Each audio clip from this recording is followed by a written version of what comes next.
Hello,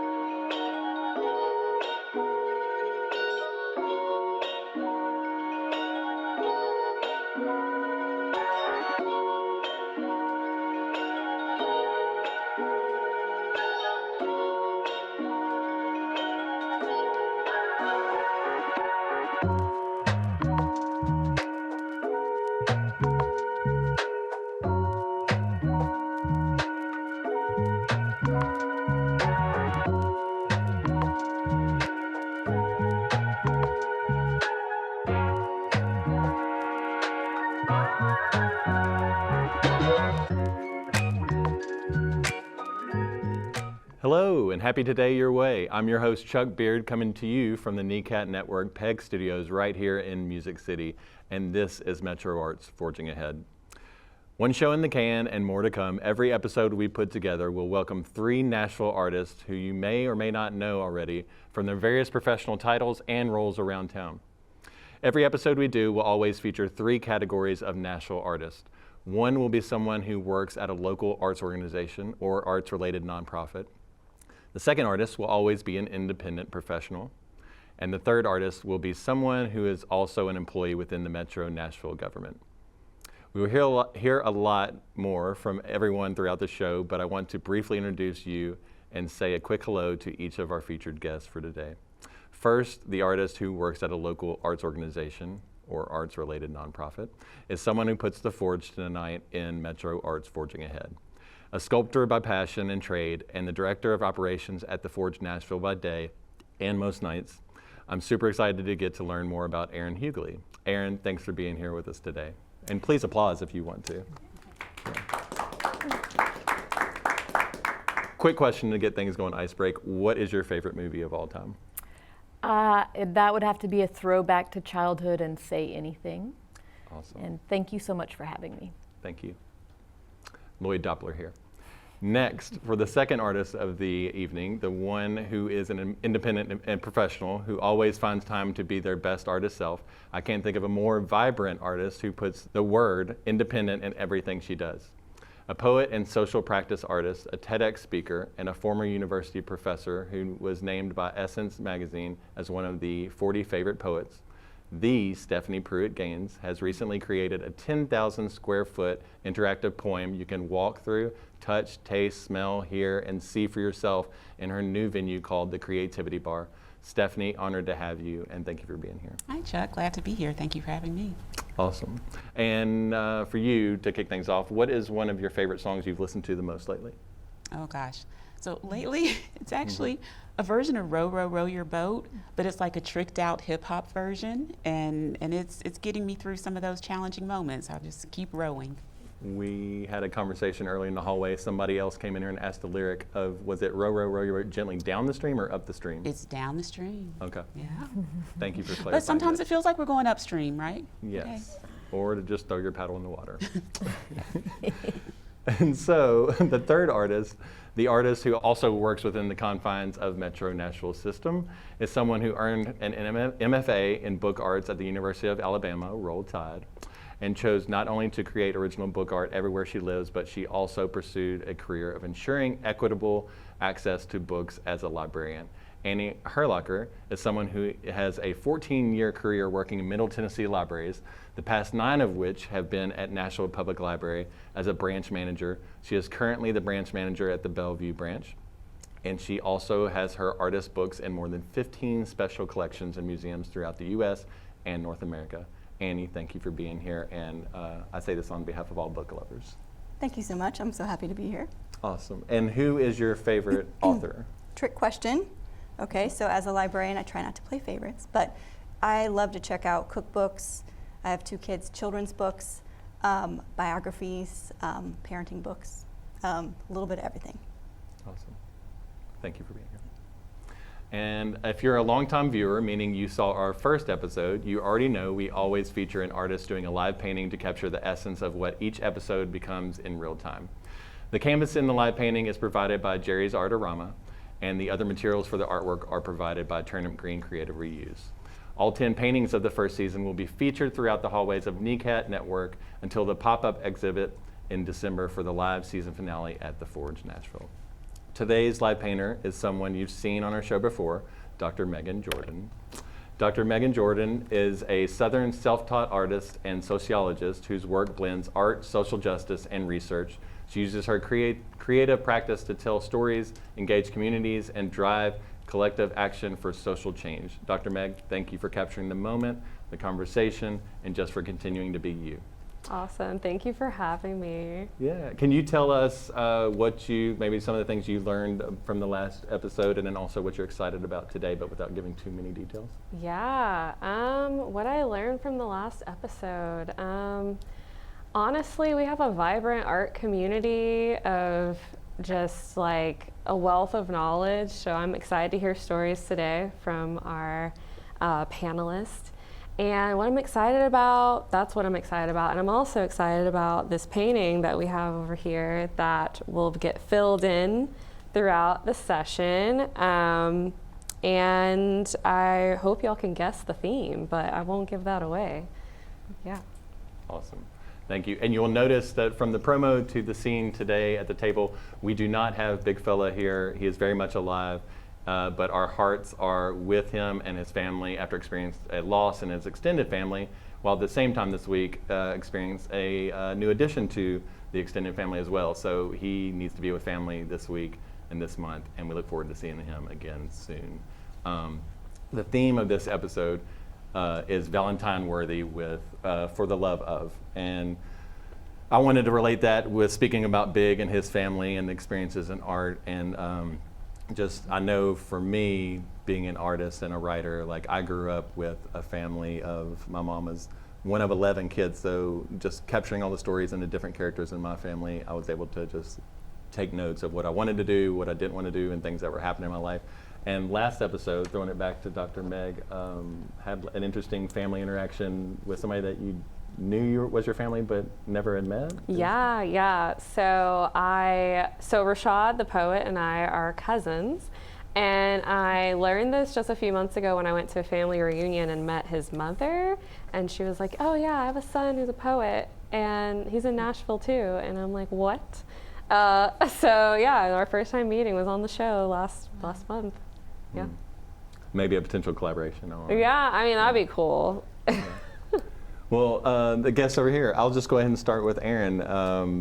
Same thing, just anything that comes to mind for a family. That's what got me started with writing and getting into the field. But as far as, were there any creatives in your extended family or inspirations for even the start of creativity for you? Definitely an inspiration to just forge my own path. I did not Yes, you did. You went there. I did not intend that pun, but just not letting anything stand in my way in terms of expectations from society at large or anyone in particular, but just to forge my own path and to always try to have love in the face of adversity. So.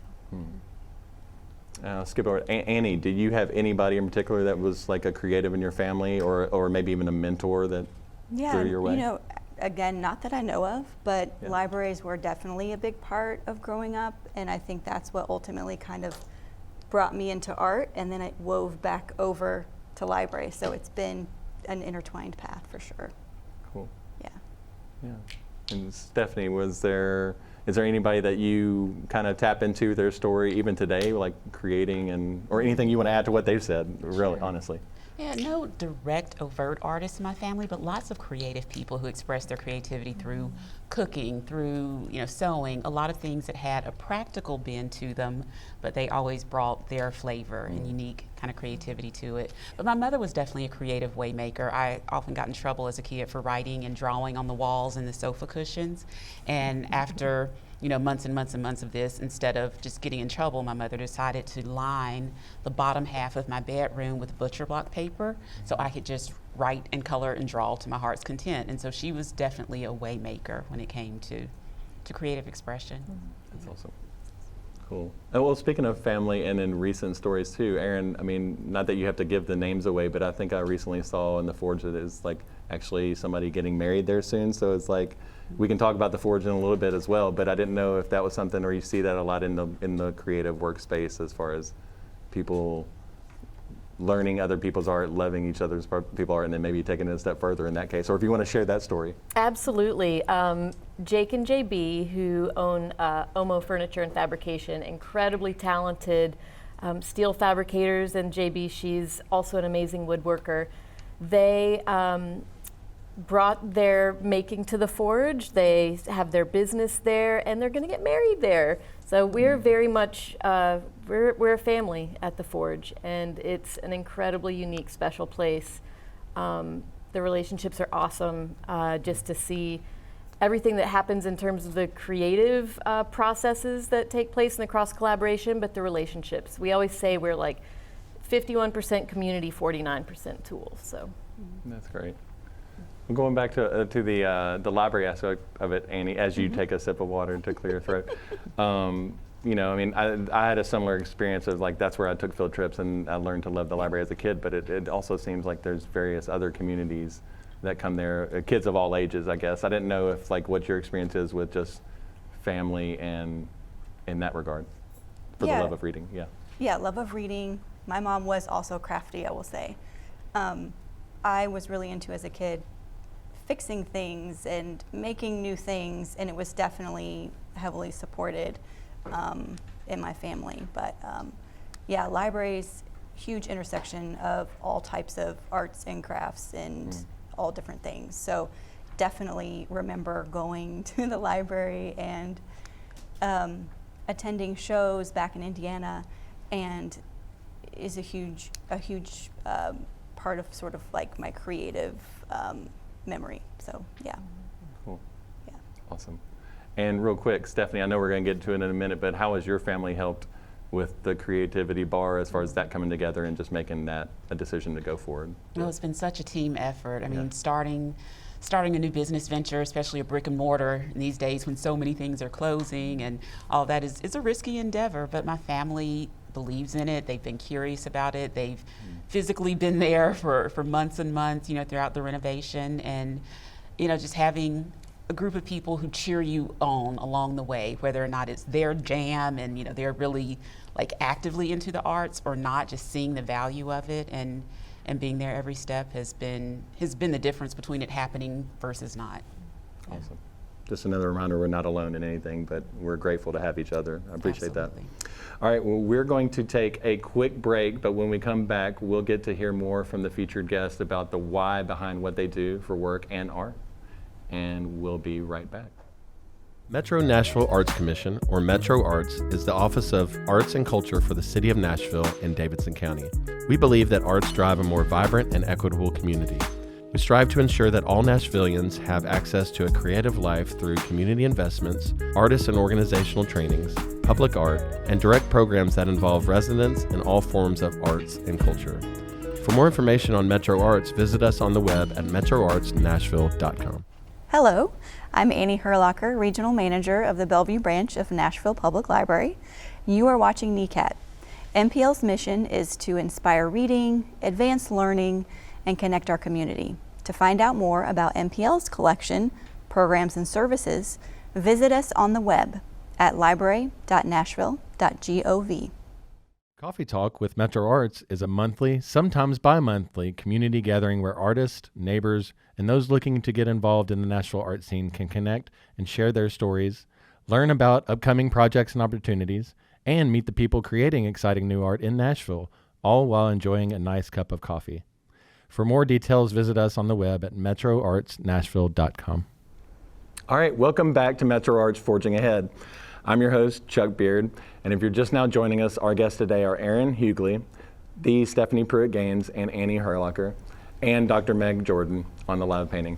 Being that we have multiple Nashville natives, aka unicorns, in the mix for this show, I'd like to dive into a conversation to let them tell what Nashville was like for all in the 80s, 90s, aughts before I and others arrived. Not that you all are natural historians, but I'm gonna throw it back to Stephanie to start off and just like, I don't know, just kind of paint us a picture like Dr. Meg is over here about what it was like for you to grow up in Nashville before Broadway was before Broadway. And I'm not dating anybody. I'm just literally like, there was a world before the the pedal tavern. So Absolutely, yeah. Yeah. I mean, Nashville is a great place to grow up. I grew up in Donaldson, a few blocks from the Donaldson Library, and that was one of the spots where we went every single week. And as a kid, I will say I didn't quite imagine myself living here as an adult. I thought I wanted to, go explore the world, and I still do that. But this has been a great home base for me. Nashville kind of feels like, one of those people who, like, once they get into their 40s or 50s, those juicy years, and they realize, oh, I'm actually I'm pretty cool. Like, I like myself. I was about to say a spicy word, but those moments where you realize, oh, I've got some good things going on. I can be myself in a way. And sometimes it's like this identity crisis in mid-age, but it comes from a place of real self-confidence and self-awareness. That's what it kind of feels like, that Nashville has grown in that way. Growing pains, definitely, and there seems to be this interesting space between old and new Nashville that I don't think any of us would gloss over and say is just perfect and everything is great, but there's a lot happening in Nashville that really is exciting and makes it an attractive place to live, and that's why so many people are moving here. And I think sometimes that tension between old and new Nashville is actually where a lot of the most amazing things are created. So I appreciate that growth process. Well, I like just the timeline you're giving out too, of the evolution of it, and that there was good stuff there then and good stuff there. I mean, here now, and I hear stories about other. Again, before Broadway was Broadway, there were still creative pockets of different things. I know I've heard a bunch of different artists talk about them getting their first job and working creatively at Opryland and stuff like that. But can you and Erin, if y'all can speak to some of the creative spots that you all saw or inspirations outside of the library and the teachers of art and other things that were going on in the city before Y2K, of what inspired you all, from living here? Erin, if you want to speak to some of that. I grew up kind of in the Hillsborough Village area, and everything was super walkable, which was really awesome. Dragon Park, I remember, making a little mosaic when it was being built, and Elliston Place, and going to Exit-In, and what was called Elliston Place, which is now the End, for seeing music back in the day. But yeah, I love that neighborhood. It's just super friendly, and I've lived lots of other places, but Nashville still remains, despite its growth, it's a friendly place, If you break down on the side of the road, someone's probably going to stop. People still acknowledge your existence when you walk down the sidewalk, which I think is really lovely. I love that answer, but also what were some of the things that you all saw that inspired you to even go into the creative fields that you all are in now, as far as living here, For me, I had a fantastic creative writing teacher in high school. I went to Hume Fogg, and Bill Brown is a poet and taught creative writing, and just opened up a world for me. And when I was younger, I had all sorts of arts experiences. I remember, as a 6 or 7 year old, going to the Nashville Children's Theater at its older location, and how special that was. And there were places like Bookman, Bookwoman, the bookstore that was in Hillsborough Village. Just thinking of it, I can smell the scent of those gorgeous books. And so things like that will always be memorable, and these sensory experiences that I can feel. And and some are in different locations, some are gone, and now there are other places, in their place. So it's just a constant evolution that I think we can be nostalgic and appreciate some of the older things, but we don't want to be stuck where we can't grow and evolve with new energy. It's an interesting concept. Is that, and I don't want to be a leading question, but for both of you being Nashville natives and the unicorns, what is it the most, other than the creative things that we're going to talk about in the next segment, but what are the things that compel you to stay here? And we're better for that, for you all staying here, by the way, but I just wanted to, what are the things that you all think about when you think about community? Yeah. Hands down. Absolutely. It's the people. Like I said, I've lived lots of other places, and you take whatever you may be running from with you, but it's the people that definitely make me stay, for sure. And I'll be honest and say I've actually been debating over the past 5 years. I've wondered, is Nashville still the place for me? And there's so much I love about here and wonderful memories. And within the last year or so, before I decided to open the Creativity Bar, my real question is there a lot that I'm still curious about in Nashville? And that's kind of my guiding force. Like, if I'm not curious in a space, I'm probably not going to be very effective and productive and the other things that, that are meaningful to me. And I discovered there are a lot of things I'm still curious about in Nashville. There are areas that are changing and I don't know. There are new people coming all the time. The geography, leaves so much to be curious about with, waterfalls within a 45-minute, day trip, and go in another direction. You have some of the best hiking you can find. So I'm still curious about spaces here. And that keeps me here. And, people, community. And I know people say Nashville natives are unicorns, but I run into a lot of Nashville natives, honestly. We're everywhere. Yeah. We're hidden in plain sight. Yeah. There you go. Yep. We're here. Well, going to you, Annie, the curiosity of what brought you to Nashville, and then also the second part of that question, I just want to know a little bit of how long did it take you to live here to not feel like a new visitor? Well, friends and family brought me to Nashville. I met my husband while I was in grad school in Alabama. So I moved here in 2010, but was a frequent visitor between 2008, 2010. And, even just reminiscing, hearing about Bookman, Bookwoman, Hillsborough Village has gone through so much change. I've been here 15 years now, and it did take a while, and maybe that's just because Nashville there are unicorns, but we are a city of visitors and tourists and newcomers. I had a lot more newcomers in my circle when I first moved here, but it has taken those years and seeing the change and remembering and reminiscing with people who do remember, oh, this used to be there, this was 3 stores ago, used to be this, and realizing, okay, I live here now. I've been here a while. I can call this home. I may have not been born here, but I am a Nashvilleian, so.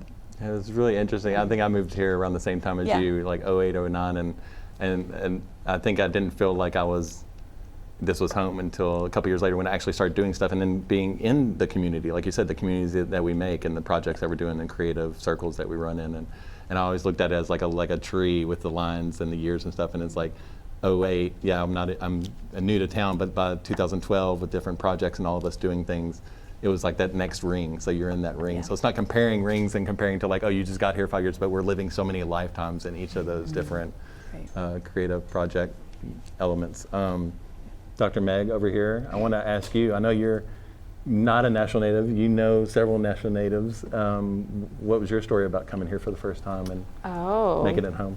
Yeah, well, I'm from Alabama, from Huntsville, not far away, and I was actually applying for grad schools and trying to escape the South, thinking I could escape racism, just frankly. How's that going?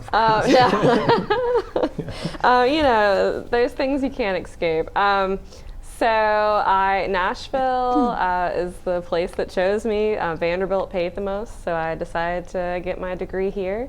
And I'm so glad I did because this is now my home, and I'm just happy about the artist community that I've met and been engaged with, and all the neighborhoods I've gotten a chance to live in.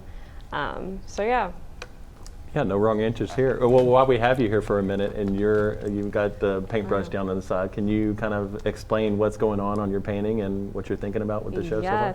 Yes. So the theme for the love of, I thought about what's a symbol of love that isn't romantic. How do we get people to think of other kinds of love that exist in our everyday life? So community in mind, this is a group of 4 people, creatives, who are embracing each other. They're hugging. So it's developing right now, and we'll see where it goes. Awesome. Any reactions? I know that we're seeing a real-time reaction, but when she said for the love of, thinking about the painting, if anybody wants to jump in and what they're seeing in it, but also what they think of when they think of for the love of that theme. I love this happening while we're having a panel. It's so incredibly relaxing to watch. I'm engrossed in the process. It's really nice. Yeah. The connectedness of it is really compelling. And when you think about like forging ahead and for the love of, it's like what allows us to forge ahead when there are challenging situations or times or when something is happening that's kind of has us off kilter, thinking about what often pulls us through, what helps us to forge ahead is often something that we love enough to keep us kind of going and moving forward. So I'm really excited to see it unfold. Yeah. And I love this concept of moving past romantic love and for the love of, and you've got the four people. I think it's a really beautiful interpretation. Thank y'all. I appreciate that. Well, when we're grounding ourselves not only in the canvas that is changing, several of y'all have talked about how Nashville has changed in different pockets that inspired you. Are there anything that has not changed that you really cherish about Nashville? Maybe something personal or something that you see in a different area, a different neighborhood or something, just anything that comes to mind for any of you three that has been consistent for the love of Nashville. The change has not changed. Yeah, it's very meta. Yeah. It's very meta. Trying to stay on brand with the whole library thing. So, but the change has not changed. And I remember when I first moved here and you would see some of these big drastic changes and I thought, oh wow, that's such a big deal, and then it just continued the entire time. So it was an adjustment, but that has stayed consistent. And change becomes the constant. Becomes the constant, absolutely. Wow.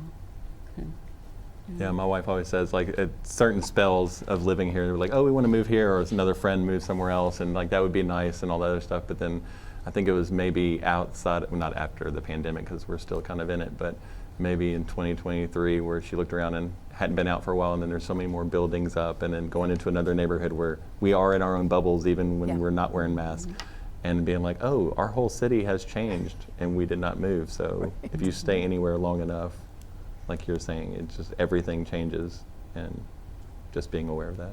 Yeah. But part of what is consistent, and you alluded to this earlier about people and connection, community, I feel like people acknowledge one another here, and often just like through eye contact or the head nod and that type of thing. It's like you see someone and you just feel somewhat acknowledged. And traveling, doing speaking engagements, other places, that type of thing, that is a difference. Like walking through airports, do people ever make eye contact with you? And that happens in Nashville more than other places that I've traveled. You have to have hospitality in the Southern hospitality, right? Yeah, like even if it's fake, it's still something is real about it. Right, the nice nasty, yeah. Yeah. Well, thanks for sharing all you again. Once again, we're going to take a quick break here at Metro Arts Forging Ahead. When we come back, we're going to hear more from today's guests about all the work they're doing these days. Please stay tuned.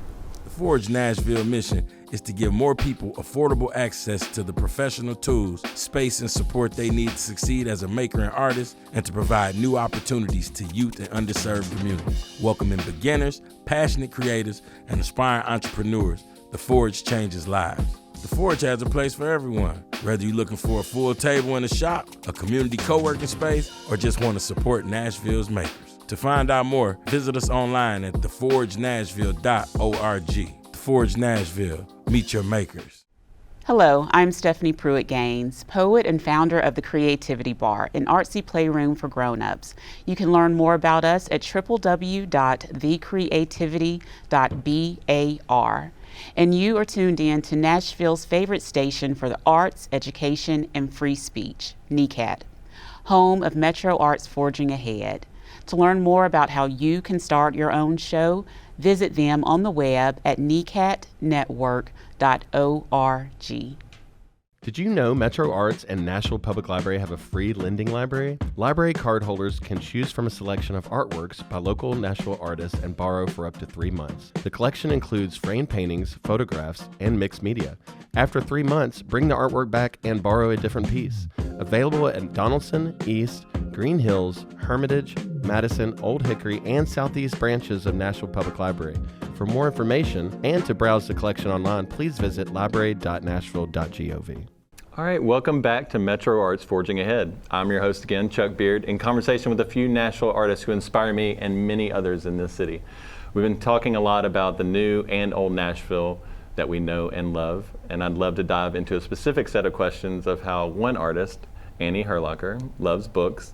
Annie, before you talk more about the recent anniversary and celebration and everything you had going on at Bellevue NPL branch, I'd love to ask you to talk about the time, like, again, we talked a little bit earlier about the time, like, when we first came to town and we first met each other. Not to talk about this friendship love story, but, you know, you're saying some of the names of the people that brought us together, if you want to talk about that time period and events. So I mentioned before, I moved here in 2010. I moved here actually the weekend after, I think, the flood, to East Nashville. I ended up working part-time nights at the Watkins College, which is no longer there, but my first part-time job was Watkins College, working in the library, and also eventually teaching adjunct book arts at Watkins College, sort of parsing together as many part-times as I could to make a full-time living. And our director at Watkins College said, you know, there's somebody that I need you to meet. She's really into book arts too. And that was Jennifer Knowles. And so through meeting her, she introduced me to something that they were working on at Watkins College, which was putting together a citywide festival to celebrate book arts and all things handmade, small press publishing, zines, printmaking, and I ended up working on that for the next 2 years. We did 2 editions of that, 2011 and 2012. And I think it was that 2011 year where I think probably she introduced me to you and what you were doing with East Side Story. So yeah, working with Jennifer Knowles and Watkins College, and through that ended up being connected to so many people and meeting so many people and sort of gaining a social circle here in Nashville. It was so kind of a serendipitous collision of sorts of meeting all of these like-minded people. And to this day, I will use skill sets that I learned in planning that festival. We did a gallery, we did panel talks, pulled in every favor that we had from our artist friends. For me, back in Alabama, I remember working with Cindy Marsh, who is now retired from APSU in the art department. I had recently come out of an internship at Hatch Show Print, so pulled in all my favors there. They let me use the studio to print posters for Handmade Inbound Nashville, and it was just such a, I don't know, it was a formative moment for me because it showed me that I was on a good path for myself. It seemed sort of whimsical that I had this background in libraries and then also book arts, and no one else understood how that might go together but me, and having it coalesce into something that was gratifying, and we had good attendance and there was a lot of validation in that, and just being able to put both of my worlds together in a way that was also giving something was great. And yeah, we did that for a couple of years. I think it went on for several years more. Watkins College, again, something else that has changed in a very big way. It's no longer there. But it was a really great time. Oh, it was like a golden era. I was going to say, and it was like, I've never, the feels. Just even you talking about Watkins Community Colleges, like I've never seen a school of higher education like reflect and inspire the audience that it's learning and teaching at the same time. Like it was almost like, I've never really thought about it that much since then, but it's almost like, you know, to think of a bookbinder's subculture as like they were punk, you know, and the punk of music in the early 80s kind of thing, or late 70s, where, but like you said, validating with that thing, and it was just so neat to see from afar and then come to those different things. And I didn't know if you had any highlights from the Handmade and Bound kind of era of things. I mean, other than like, you know, just youth that would come to that and be like, oh, people can make a living doing this, doing art with books, which, you know, being an artist. And so I got into librarianship via art. So I went to school for MFA in book arts, and it was through that I realized, oh, I'm taking an elective in a library class. I think I want to do that too. And so, yeah, it was incredibly validating to see those two put together. But yeah, we offered all kinds of things. I remember at that first one we did, I set up a hand paper making booth for kids, and they would come in and make that. It was great. And teaching there was wonderful too. Like you said, it was such a cool community. I'll run into people every now and then. I ran into somebody from Watkins, I don't know, a couple of months ago, and we're like, you remember that? We had such a good group That really of people. happened. It really happened.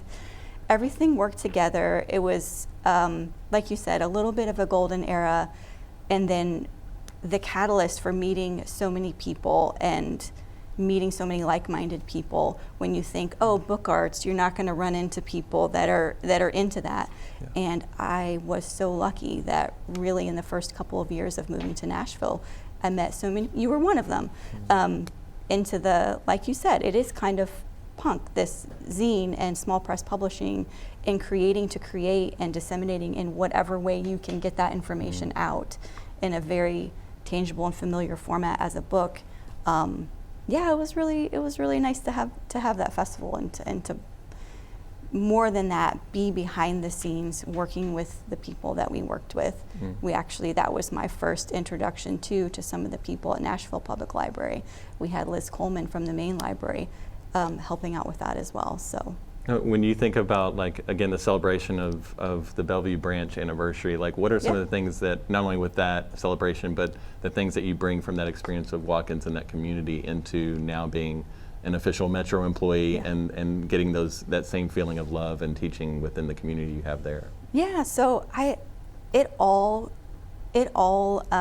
converges and coalesces. So I have found ways over the years, and it's harder now being a manager, and your time is a little more defined into what you need to do, but teaching is something that I miss so much. I absolutely adored teaching book arts at Watkins College. I got so much more out of that. It was wonderful. And so I have brought that in over the years to the library. I've done classes on bookmaking for some of our community centers. I've done those classes for the library at different branches that I've worked at. Also the planning that went into Handmaid Bound Nashville was almost a full-time job. I mean, it was, and Jennifer Knowles did so much leading that, by the way. But that, I take so much from that, leading the, planning the gallery show, planning the panel talks. I do use a lot of that today and bring that into my work as a librarian. So sometimes, you may think or maybe it was something I was telling myself of not knowing how my path in art is going to inform the library, but it really has worked so well, and it really has been skill sets that have gone just really back and forth. It's pretty fluid. Well, doing that dual role, I would go right into Stephanie, and if you want to talk about the Creativity Bar for a few minutes, we'll talk more in the next segment with both about the Forge and the Creativity Bar, but of that sense of, like, being a teacher, but also expressing your art and finding a way and making your own platform, or I'm sitting here answering the question for you, but what are the words that you think of doing that dual role with the community? I think connectedness and realizing that often the way you approach, or for myself, the way I approach a creative endeavor or a blank page is often connected to the way I approach other areas of my life, other projects, or the way I'm thinking or developing a relationship. And so realizing that starting with a blank page and possibly crafting a poem and going through revisions and edits have directly affected, like, creating a business plan and developing a physical space and all the iterations and revisions. But as Annie was speaking and talking about the sense of community and connectedness among people who have a shared interest and how you kind of develop relationships and the meaningfulness that brings, that's so much of the energy that we're really, hoping for and hoping to design for the Creativity Bar. I think connecting has become more difficult for all sorts of reasons. I think a lot of us are overwhelmed and underwhelmed with the status quo, and finding ways to connect meaningfully can really be a challenge. And so sometimes we find those organic connections, and sometimes we need more intentional design. And so the goal and the hope is that the Creativity Bar will be part of that intentional design. It's a creative playroom for grown-ups. and like a creative wellness lab. And the idea is, where are these physical spaces where we can come together and just make stuff for the joy of making.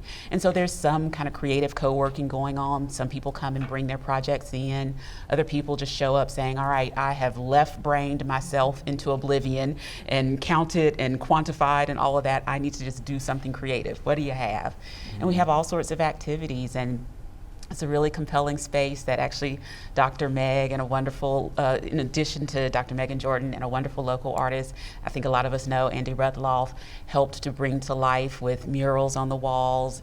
And so it's this really playful and both stimulating and calming black and white space that feels like you're walking through a coloring book. So the hope is that people walk in and start imagining, how can I fill in the lines of my life?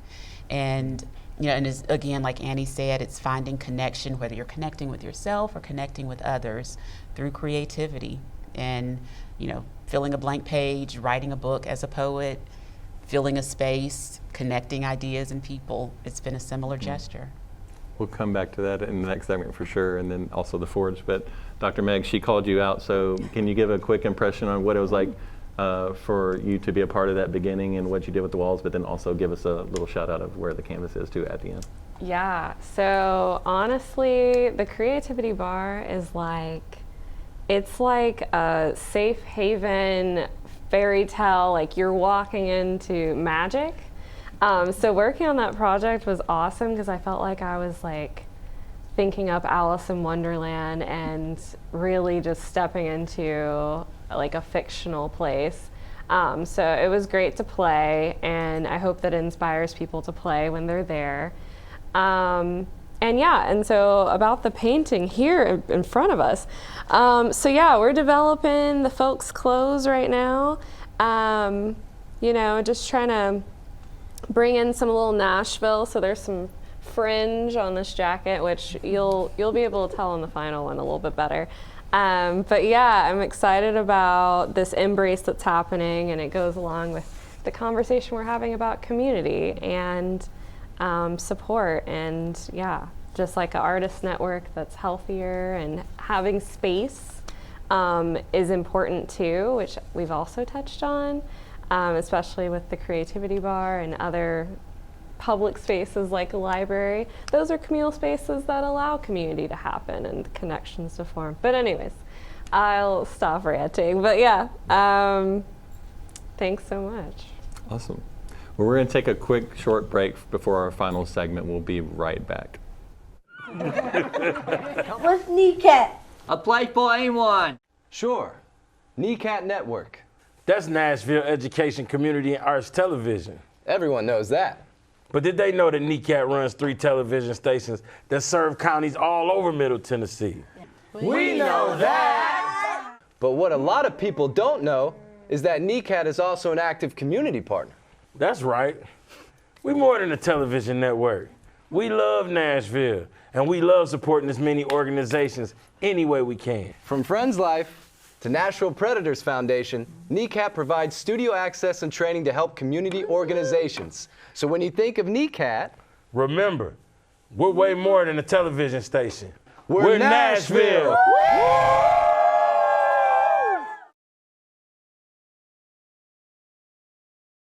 Thank you, Predators!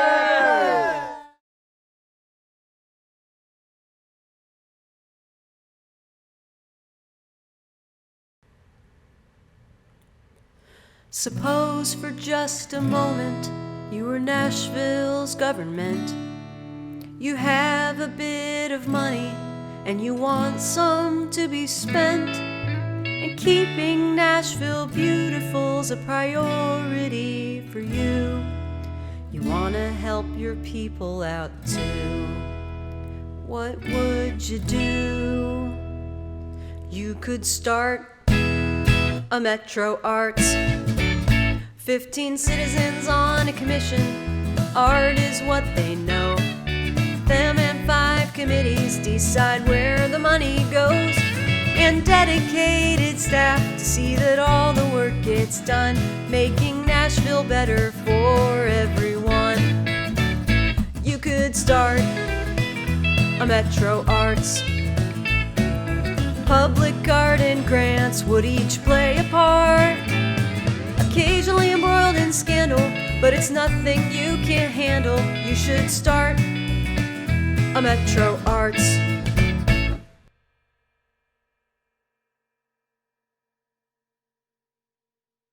Welcome back to Metro Arts Forging Ahead. Again, I'm your host, Chuck Beard. Today we've had a big time learning from Erin Hewgley, the Stephanie Pruitt-Gaines, and Annie Herlocker, and Dr. Meg. In the last segment, with everything going on in our local world today, I want to spend some time, actually, let's go back to where we went to the last segment. I want to go ahead and ask about where the Creativity Bar is and how, not only where people can find it, but how you found it or how it found you. So we are located in Donaldson, about a mile from the airport, and it's in a shopping center that seems like maybe an unlikely place initially for a creative kind of artsy flex space.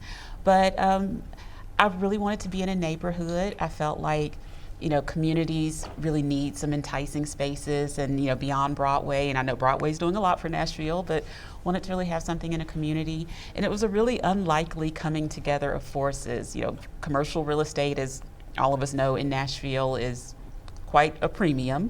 And, you know, for an artist to find a physical space that's affordable is quite a challenge. And I will say some fairy dust and manifesting and really hitting the pavement paid off, and to be really blunt, like hustling to get some commissions where I could, you know, possibly make the down payment and have the investment to make the construction changes and revisions that we wanted to do. And I mean, I'm looking at Meg and other artists who are here in the audience who, you know, and I think Annie mentioned earlier, finding a way to make a living as an artist, and that is a creative endeavor in itself. There's the work you do on your table and in your studio, and the creative practice of figuring out the finances and the business behind it. So all of that's been part of the creativity that it took to create the Creativity Bar. Now, when everybody comes and visits that place next week, next month, and into the future, they're going to see what they see, like you were saying, the paint on the walls, the different design work. But did you have that feeling when you found that spot, or like I said, when you first got in there and was like, this is the spot, and made the decision? I did, and it was so illogical because it was a scary mess. It was, I mean, it needed a lot of work, and it, you know, took some visioning and some, you know, the professionals who were able to have an imagination, but I did have that good feeling energetically of this can be a gathering spot and like a watering hole. And, you know, there were a lot of practical things that made sense to me. It's along a bus line for public transit that I'm so hopeful is going to develop more and more in our city. It's, you know, not too far from the airport, so it's a familiar area. That made a lot of sense. Donaldson itself has been growing and developing, like with the Donaldson Library and other things. You can change with the change. Exactly, and so that's part of it. I want to go to Erin on that same kind of transition as far as like you with the Forge, and we'll speak a little bit about your own artwork for a second too, and then like, you know, going away and then coming back to Nashville and what you do in your spare time when you're not working days and nights at the Forge, but then also speak to that sense of community, that sense of building art within that building space for you, and what drew you there and what draws you there continue to today. Yeah, so I actually didn't discover art making until I was in college. I was on a track of being a professional cellist, and ended up, you know, doing that kind of psychology major, music minor, just to diversify. I took my first sculpture class, and that was it. So music was my first endeavor, but then once I came back to Nashville, you know, I had a sculpture degree, and I was really very, very focused on figuring out how to make that work and finding a studio. And the studio that I found is actually where Soho House is now. So back in the day, that was scrappy, and you know, not many people wanted to hang out over there, but it was cheap for artists to do so. And so, yeah, in my spare time now, I'm working on a solo show that I'm going to have in November at the Browsing Room, which is at the downtown Presbyterian Church. Oh, cool. And I've been playing my cello more. We actually started having jam nights at the Forge, which is once a month. So if you're interested, go to theforgenashville.org and sign up for our newsletter so you can find out more about that. But anyone who's a member there and anyone in the community that just plays an instrument and wants to come out and play. We've been doing that, so I bring my cello to that, and I've been dabbling around with some electric bass. So those are the two things I like to do in my spare time, as well as hiking. But I really love kind of the Venn diagram here, that I really want to go visit your spot. That just sounds so wonderful, and what a beautiful Venn diagram it has with the Forge. I mean, we are a place where anyone who's looking to scratch that creative itch, whether they've worked with wood or metal or fine arts or fiber ever in their lives, or they're just interested in learning more about it, they can come engage in our education program, which is open to the whole community. But we're also a space that is a membership-based maker space, as well as an art making space. So people who've taken their creative craft and turned it into a creative small business, we have a place for those folks too. We have $300,000 worth of tools. So for people who have the passion, the creativity, the drive to, again, having taken their creative craft, turn it into a sustainable small business, but don't necessarily have the capital that it takes to buy the super expensive equipment, or get a commercial lease on a space where they can run their business, that's who we serve. So we offer 24/7 access to all of the equipment that you need. But like I said earlier, we are definitely 51% community and 49% tools, and it's our community that makes the Forge what it is. We have an incredibly diverse group of members. We have about 150 members, and from every walk of life, every experience in life, every experience with materials and tools and making. And so the cross-pollination that happens in our space is just magic. That's the magic. But I kind of want to circle back to the Watkins days. I worked there from 2000 to 2005 and worked with Jennifer Knowles and Leslie Patterson Marks, who was our printmaking instructor back then. And that was truly a golden era, which for me, I think made a formative imprint on what what I'm looking for in my creative community, and the way that it was family. I mean, we all kind of brought what we had to the table, and also a very collaborative environment where we just wanted to, it was about the we and not the me. Yes. And making sure that everyone had the support that they needed and the physical tools, materials that they needed to express themselves and share, because it's really about that shared human experience and being able to connect on that level. I was just talking with a friend the other day.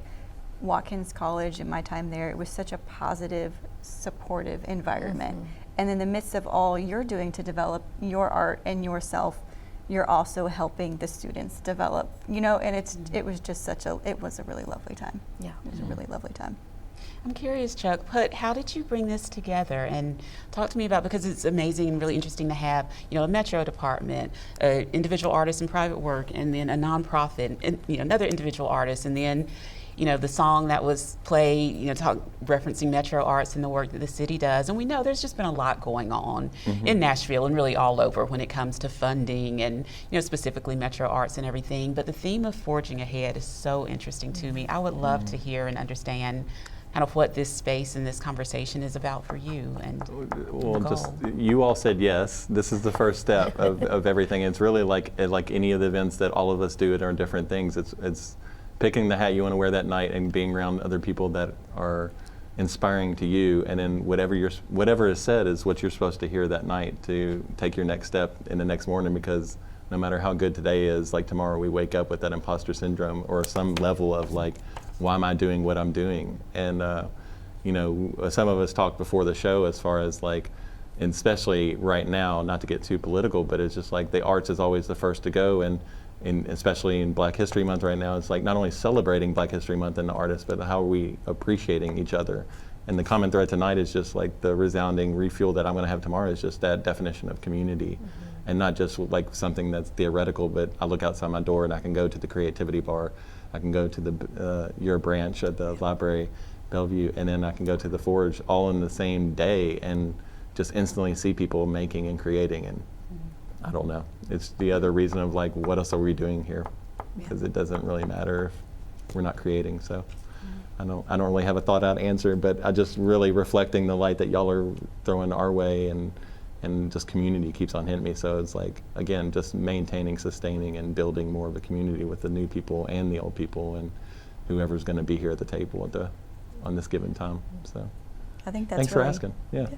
I think that's really interesting, Chuck, your answer, because I think we do talk a lot about, and we're talking about specifically arts, and people, it's important, right? And we hear that and we know that, but we don't always hear when it comes to funding, it's necessity, in fact. It's not just that it's important. It's that it is absolutely vital and necessary.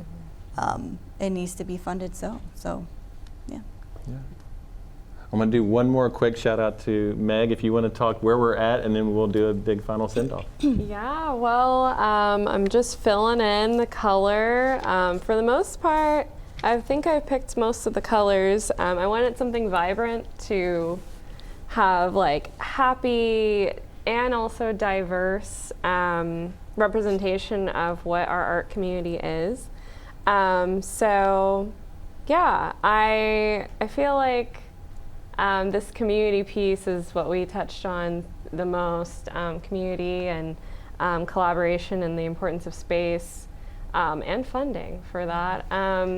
So yeah, I'm just happy to be here and work on a piece, and I'm excited to share the final with the NECAT studio and later at an exhibition at the Forge.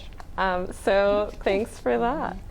All right, thanks, Dr. Meg. That's about all the time we have today for Metro Arts Forging Ahead Episode 2. Thanks to everyone on the show, everyone listening and watching to the show, everyone at NECAT, Eric, Cameron, Sam, and more behind the camera, everyone smiling in the live audience, NECAT Network, the Nashville Public Library, Fellovision, Metro Arts, WXNA, the Forge Nashville, Jerry's Artorama, Turnip Green, Creative Reuse, the Creativity Bar, and more with you, the viewer. I also want to send a second shout out of love to Big Fella's family during this time, and also give a shout out to my favorite artist in person, my wife, Emily Harper Beard, because today is her birthday.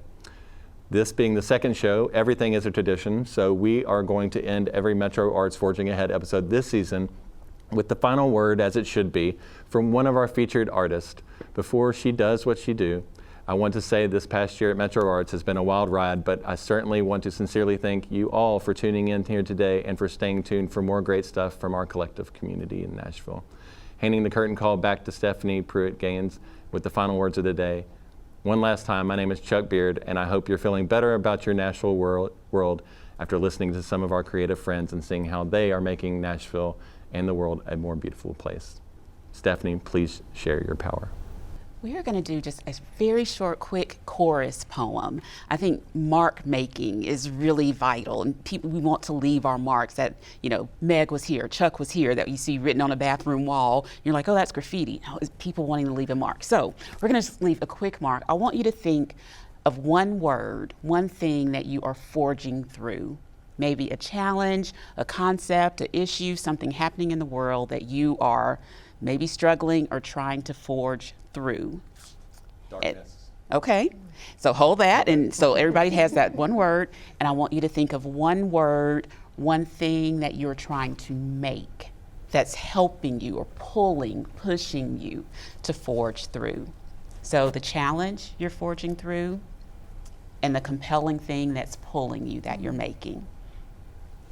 And so if you have something in mind, we're just going to do a quick one-line chorus poem, and I will prompt you for your first word and then your second word, okay? Super quick. I am part of Nashville's creative community. I am forging through Grief. Darkness. Grief. The longing. grief, darkness, longing, doubt. And I am loving the energy of making Community. Truth. Community. community experiences, truth, connection. All right, so our quick one-line chorus poem. We're forging through and we are loving the energy of making. So thank you for helping us forge ahead. Thanks. Thank you.